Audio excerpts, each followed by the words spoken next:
So now that we've touched on things we don't have, for instance, take an example for a person who is well-to-do in this life, has good status, a good family, good things at his disposal, and how can Islamic values and the teachings change change the way that such a person approaches life? Like, so if I'm a well-to-do person, how should my values changes my life? Okay, once Islam enters the life. Right. Okay, so you have a well-off person, and he or she accepts Islam. The first thing they find is peace. You have people that are extremely wealthy, and they have mansions, and they live in very lofty apartments or condos or whatever else, but they can't sleep at night. They have to take drugs to go to sleep. They have nightmares. They find they feel this emptiness inside of them, and they try to fill it with movies. Then they try to fill it with drugs. They try to fill it with alcohol, with clubbing, with multiple relationships. They try to fill it with you name it, and yet the emptiness remains. It just keeps haunting them. The first person, and when we say well off, I say they're not well off in one thing. They haven't found peace. They haven't found peace. They're not at peace with themselves. These are extremely sad people.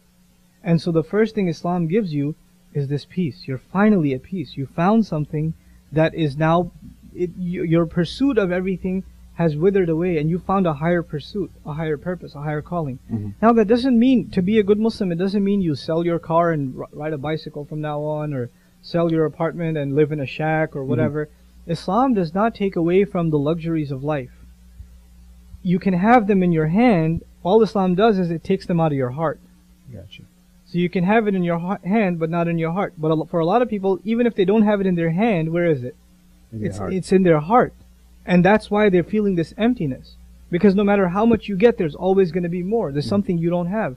Like for a child, if we instill this into a child, you take them to the toy store, you buy them a toy, but their eyes are not on what they just bought. Their eyes are on the $2.5 million of merchandise left behind. There's something more. You buy your teenager a video game. He's done in 2 days. His eyes are on the next one that's coming out. He doesn't even look back at the last one. There's always more. There's always more. Islam comes and says you can have the world in your hand, but Islam will take it out of your heart. So the world was created for us. We don't say that the world is an evil thing, that it's, it's a gift. The world is a gift.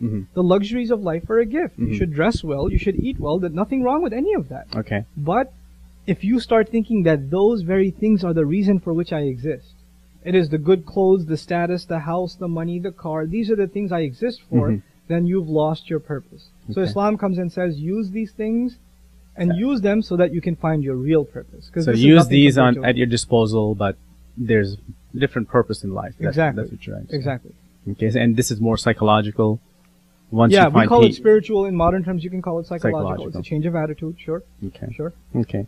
The 877-Y Islam hotline presently handles a volume of 8,000 calls per year. The 877-Y Islam website also receives millions of hits. As a result, we are honored, alhamdulillah, to have on average one shahada per day. Muhammadan Rasul Allah.